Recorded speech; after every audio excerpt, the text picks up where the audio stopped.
Bonjour, mon invité aujourd'hui est Azadeh Kian, qui est professeur à Paris Cité. Bonjour Azadeh. Bonjour. Vous êtes une spécialiste reconnue et l'une des meilleures en France sur l'Iran, et on va justement parler de l'Iran, qui est finalement une fois de plus, au cœur des préoccupations géopolitiques. Alors, on dit que l'Iran est au cœur de ce qu'on appelle l'axe de la résistance. Est-ce que vous pouvez présenter, définir ce qu'est cet axe de la résistance ? Alors, ce qu'on appelle l'axe de la résistance, en fait, part du régime islamique d'Iran vers d'abord, je pense, le Liban, à travers le Hezbollah libanais qui, rappelons-nous, a été créé tout au début des années 1980 avec l'aide de l'Iran, donc au Liban, et il s'agit bien sûr des chiites libanais. Puis une partie aussi des Irakiens, des forces irakiennes qui sont également bien sûr chiites et qui étaient minoritaires sous Saddam Hussein, mais aujourd'hui arrivés au pouvoir après 2003, dont une partie, en particulier les Hashd al-Shaabi et en particulier les Kataeb Hezbollah, sont très très proches de l'Iran, sont financés par l'Iran et luttent contre la présence de l'armée américaine déjà en Irak et en particulier en général dans la région. Ensuite, ça s'étend jusqu'au régime de Assad, donc en Syrie, que l'Iran a beaucoup soutenu à partir de 2011, lorsque le régime de Assad a été fortement menacé par son opposition, et puis plus tard, en particulier à partir de 2015, avec les Houthis de Yémen, qui constitue une branche très spécifique du chiisme, puisqu'ils ne croient pas en 12 imams, contrairement aux Iraniens et aux Irakiens, mais seulement à six imams. Enfin, en tout cas, ils ne croient pas à l'existence de 12e imam. Donc, c'est une branche spécifique du chiisme, mais à partir de 2015, vu que l'Arabie Saoudite et les Émirats Arabes Unis ont attaqué les Houthis de Yémen, il y a eu donc cette guerre, le régime islamique d'Iran, du fait de ces problèmes avec l'Arabie Saoudite, a commencé à soutenir les Houthis, et donc les Houthis sont devenus aussi partie intégrante de ce qu'on appelle l'axe de résistance. Alors tout ça, résistance contre en particulier l'hégémonie des États-Unis dans la région, selon le régime islamique, mais aussi selon l'ensemble de ces groupes. Et le Hamas fait exception à ce groupe parce que le Hamas est sunnite, et donc comment expliquer ces liens entre le régime iranien et le Hamas, ce qui vient un peu remettre en cause la distinction que font certains en disant que la grande division elle est uniquement entre chiites et sunnites. Je ne pense pas qu'il y ait une division chiite-sunnite parce que effectivement le Hamas pour le régime iranien fait partie de cet axe de résistance, et donc on constate néanmoins que le Hamas a rompu ses relations avec le régime islamique dès 2011 lorsque le régime islamique a soutenu le régime de Bachar al-Assad. Vous savez, donc c'était des frères musulmans qui constituaient l'opposition principale au régime de Assad. L'Iran soutenait le régime de Assad, et donc le Hamas, qui jusque-là avait des relations très très proches, cordiales avec l'Iran, a pratiquement rompu ses relations. Donc pour moi, le Hamas est soutenu par l'Iran, mais c'est pas nécessairement ne fait pas toujours partie de cet axe de résistance. Eh bien, le Hamas à l'heure actuelle est considéré comme faisant partie de l'axe de résistance du fait donc de l'attaque donc de l'armée israélienne contre Gaza, mais ça n'a pas toujours était le cas. Je pense que, par exemple, on le sait, d'ailleurs, l'un des dirigeants politiques de Hamas récemment l'a dit, il y a beaucoup de pays qui soutiennent le Hamas, il y a beaucoup d'organisations qui soutiennent le Hamas, mais ils ne le disent pas haut et fort. Le seul régime qui le dit publiquement, c'est le régime islamique. Mais si par exemple, considérons que le volume d'aide financière de l'Iran à l'organisation de Hamas et aussi aide militaire, c'est pas grand-chose par rapport à beaucoup d'autres organisations et pays qui aident le Hamas, en particulier le Qatar, parce que le Qatar, disons, soutient le Qatar les frères soutient musulmans plus le Hamas que l'Iran. Financièrement. Effectivement, où se trouve le dirigeant politique de Hamas, il se trouve pas en Iran, il se trouve au Qatar, et même le ministre iranien des Affaires étrangères, pour le rencontrer, doit aller à Doha. Suite aux attaques du Hamas du 7 octobre, l'Iran a dit comprendre, voire soutenir ces attaques, mais n'y être pour rien. Il a voulu ni condamner le Hamas, mais ni en même temps se dire co-responsable de ces attentats du 7 octobre. Effectivement, selon en tout cas les renseignements américains en particulier, visiblement le régime islamique d'Iran n'a pas été au courant de la décision de Hamas d'attaquer Israël et donc n'ont pas soutenu non plus du coup cette attaque, mais profitent justement après le coup de l'attaque de Hamas contre Israël, et en particulier à partir du moment où Israël a envahi Gaza, puisque aujourd'hui on sait que l'opinion publique internationale commence à soutenir davantage les Palestiniens, surtout les enfants et les femmes palestiniennes qui sont en train d'être massacrés par l'armée israélienne, et donc ça a permis effectivement au régime islamique de, si vous voulez, de surfer sur cette vague de contestation à l'échelle internationale, mais visiblement les Iraniens n'avaient absolument aucun rôle à jouer dans l'attaque de Hamas contre Israël le 7 octobre. Donc ils profitent un peu des événements parce que ces événements viennent déconsidérer, ternir l'image non seulement d'Israël, mais également des États-Unis, qui sont les alliés et les protecteurs d'Israël. Absolument, c'est ça le but du régime islamique d'Iran, d'autant que on n'est pas sans savoir que le régime islamique d'Iran est de plus en plus affaibli à l'intérieur, de plus en plus contesté, de plus en plus impopulaire, et donc de ce fait, ce régime tente de se, disons, à travers donc ces groupes de soutien, dont le Hamas et le djihad islamique palestinien, eh bien tente de se renforcer à l'échelle régionale et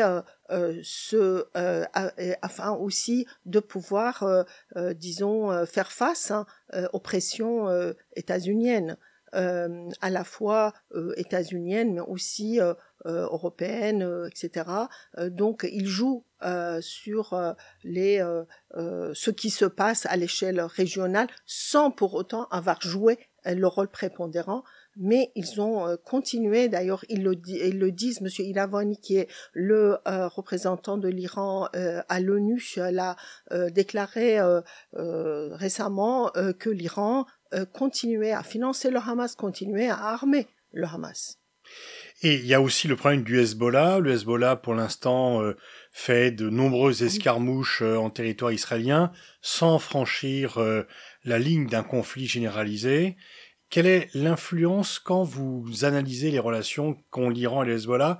Quelle est la part du Hezbollah comme allié de l'Iran ou comme mouvement national libanais? Pour certains, le Hezbollah est totalement indépendant de l'Iran.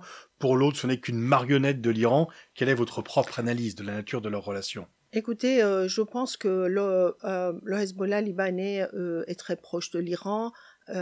Sans pour autant être la marionnette du régime islamique. Je pense que le Hezbollah a son agenda national. Le Hezbollah fait partie de la politique nationale libanaise et donc agit avec l'Iran et lorsque leur intérêt national le permet, et puis sont contre l'Iran ou peuvent être contre la politique iranienne lorsque aussi leur intérêt leur dicte de faire autrement. Ce que je veux dire par là, c'est que le Hezbollah libanais a son agenda national. Je dirais la même chose à propos des Houthis de Yémen, qui ne sont pas constamment à l'écoute du régime iranien.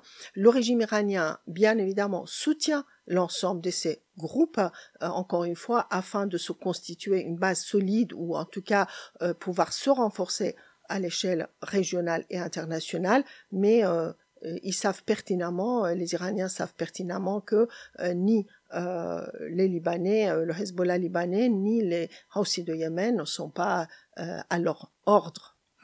Quand on parle du Yémen, certains disent qu'il faudrait faire pression sur l'Iran pour que les Houthis arrêtent leurs frappes sur les navires qui passent par la mer Rouge. Ça vous paraît illusoire? C'est illusoire. D'ailleurs, on a vu que le régime iranien a essayé justement de demander aux Houthis de ne pas attaquer les navires qui passaient par Bab el-Mandab.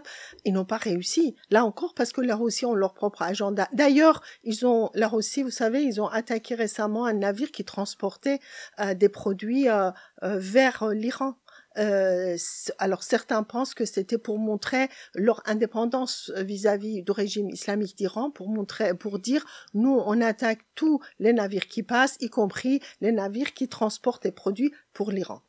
Et il y a une milice que l'on qualifie de pro-iranienne en Irak, qui a quand même un acte un peu différent de ce qui se passe, puisqu'il y a 3 soldats américains ont été tués, et l'Iran n'a pas voulu endosser cette responsabilité. Là, c'était les Kataib Hezbollah, voilà, qui ont attaqué la base militaire américaine en Jordanie. Et donc, encore une fois, on n'a absolument aucune preuve montrant que le régime islamique d'Iran était au courant. Et vous savez, ils ne veulent absolument pas rentrer en guerre ou conflit majeur avec les États-Unis. Ils savent pertinemment ne pas avoir les moyens de le faire. Mais le régime islamique, depuis le début jusqu'à aujourd'hui, a toujours essayé soit de créer des tensions à l'échelle régionale, soit de profiter des tensions que les autres créent pour se maintenir au pouvoir. Moi, je pense que si vous voulez, la seule stratégie réellement du régime iranien, c'est de se maintenir au pouvoir, et donc après les autres ne sont pas des alliés réellement à long terme, mais sont là pour servir peut-être à court terme les intérêts du régime et d'ailleurs une partie, je dirais, de ce régime, en particulier ceux qui décident pour la politique étrangère du régime, c'est-à-dire le guide lui-même et les gardiens de la révolution. Donc, si vous voulez, Kataib Hezbollah sont néanmoins très proches de l'Iran. Je pense qu'ils sont beaucoup plus proches du régime islamique que par exemple même le Hezbollah libanais. Mais là encore, ça ne veut pas dire que c'est les Iraniens qui leur ont dicté d'aller attaquer la base militaire en Jordanie. Et d'ailleurs, après le coup, les Iraniens ont tout fait pour éviter un conflit ouvert avec les États-Unis. Même lorsque le général Soleimani a été tué par les Américains, ils ont dit qu'ils allaient le venger, mais en fait leur réaction a été plutôt limitée finalement. Très limitée, mais ils se sont vengés en attaquant un avion civil ukrainien avec des Iraniens, des Ukrainiens et des Irano-Canadiens comme passagers. C'était ça. Pour vous, c'est pas une faute, c'était volontaire. Ah, c'était volontaire. D'ailleurs, ils l'ont dit, plusieurs pastarans l'ont dit, plusieurs gardiens de la Révolution l'ont dit. On l'a fait pour éviter une guerre ouverte. Donc c'était pas du tout pour moi une erreur. C'était pour dire si il y a des attaques, nous on est là et on est prêt pour riposter, et donc malheureusement il y a plus de 170 personnes au moins ou 12 personnes qui ont été tuées et pour l'instant il n'y a rien eu de il n'y a pas eu de procès, donc c'était pour éviter une guerre pour dire on réagit, on fait quelque chose, mais on s'attaque pas à ceux qui pourraient nous attaquer également. Donc pour limiter, finalement, pour ne pas laisser la mort sans réaction, mais ne pas déclencher des réactions supplémentaires à la part des États-Unis. Absolument, absolument. Ce qu'on sait, c'est que les Iraniens ont parfois même commandité à travers justement leur groupe de soutien irakien des attaques contre les bases militaires américaines en Irak, tout en évitant de tuer beaucoup de soldats américain, mais attaquer des bases pour dire nous, on a les moyens de le faire, donc c'est des avertissements à chaque fois, mais derrière, il n'y a pas des Iraniens, ce sont des Irakiens, des groupes de soutien de l'Iran, en Irak. Voilà, mais toujours, voilà, maintenir un niveau de tension, mais à ne pas dépasser la ligne rouge, parce que les Iraniens n'ont absolument pas les moyens d'entrer en guerre ni contre Israël directement ni contre les États-Unis. Donc ce que vous présentez comme situation, c'est une sorte de diplomatie subtile, de maintenir les tensions pour continuer à exister, mobiliser, justifier aussi la répression par un ennemi extérieur qui pourrait être menaçant pour le régime, mais en même temps ne jamais franchir la limite qui pourrait déclencher une réaction israélienne ou américaine. Absolument, ça a toujours été, je pense, la politique du régime islamique, et même maintenant, même s'il y a un gouvernement ultra-conservateur au pouvoir, mais ils savent pertinemment où se trouve la ligne rouge à ne pas dépasser avec Israël, avec les États-Unis. Donc c'est toujours, disons, une guerre par intermédiaire de leur groupe de soutien, mais même dans cette guerre, ils font attention à ne pas aller trop loin.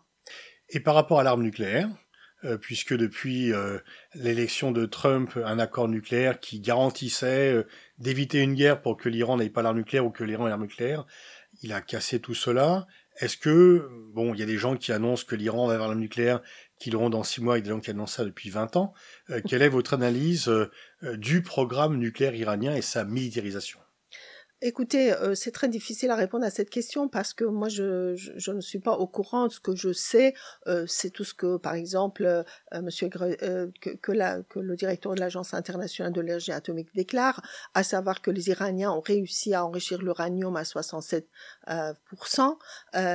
et que le volume de l'enrichissement de l'uranium enrichi dépasse largement le volume, disons, autorisé par JCPOA qui n'existe plus maintenant, l'accord sur le nucléaire, et tout ça, bien évidemment, c'est parce que Donald Trump est sorti de l'accord sur le nucléaire, donc les Iraniens, ont riposté, mais je ne pense pas qu'ils souhaitent réellement aller vers la fabrication réelle d'une bombe atomique. Déjà, on sait que c'est pas facile à faire. Ils peuvent même avoir uranium enrichi jusqu'à 90%, mais de là, selon les experts, je ne suis pas experte, mais selon les experts, vous le savez, il faut autre chose, 90% d'uranium enrichi ne suffit pas, mais en tout cas, même si il y a, n'oublions pas, l'impact ou l'influence de la Russie et de la Chine sur l'Iran, à la fois l'impact, disons, politique et aussi économique, commercial, je ne pense pas que les Russes, par exemple, verraient d'un bon œil un Iran nucléaire. Mais est-ce que les Russes ont assez d'influence pour l'empêcher ? Absolument. S'il y a un pays qui a beaucoup d'influence sur l'Iran au niveau politique, c'est la Russie. En même temps, n'oublions pas que si vous regardez, par exemple, ces dernières années, les alliances ou les organisations régionales, voire internationales, je pense à BRICS, qui a invité récemment l'Iran en 2023, dont l'Iran est devenu membre. Regardons l'organisation de Shanghai, qui est régionale, mais avec la Russie, avec la Chine, avec l'Inde, par exemple. Eh bien, l'Inde et le Pakistan sont des puissances nucléaires dans cette région et ne seraient pas d'accord non plus pour que l'Iran puisse se doter d'armes nucléaires. Donc, si l'Iran se dote d'armes nucléaires, il y aura l'Arabie Saoudite, il y aura la Turquie, etc. Donc, en fait, même pour la Russie, même pour la Chine, il y aura des, disons, conséquences que la Russie et la Chine ne souhaitent pas voir. Donc, je ne pense pas que ça soit réellement le cas. Ce que les Iraniens ont toujours cherché à faire, c'est de dire, nous pouvons arriver au seuil du nucléaire. Donc, on peut le faire quand on le souhaite. Ça aussi, vous voyez, c'est une arme. C'est dans la même logique, finalement. Absolument. De faire peur sans effrayer. De faire peur sans effrayer, sachant que il y a quand même visiblement des hyper radicaux au sein des gardiens de la révolution, par exemple, qui souhaiteraient se doter de l'arme atomique. Mais je ne pense pas que l'ensemble de l'establishment iranien soit d'accord pour réellement aller vers la fabrication d'une bombe atomique. De toute façon, vous avez l'Israël en face, qui en a Dieu sait combien d'ogives nucléaires, il y a le Pakistan, il y a l'Inde, donc les Iraniens en fabriquant quelques bombes atomiques ne feront pas le poids, je dirais, et surtout dans l'état actuel des choses, je ne pense pas que leurs alliés russes, voire leurs amis chinois seraient d'accord. Alors il y a un régime iranien qui est en difficulté, la contestation, mais il a pris le dessus quand même par la répression, en même temps des succès diplomatiques, notamment l'accession au club très prisé des BRICS, malgré une économie qui n'est pas très performante finalement. Comment vous voyez cette double face des difficultés intérieures et des succès à leur manière diplomatique?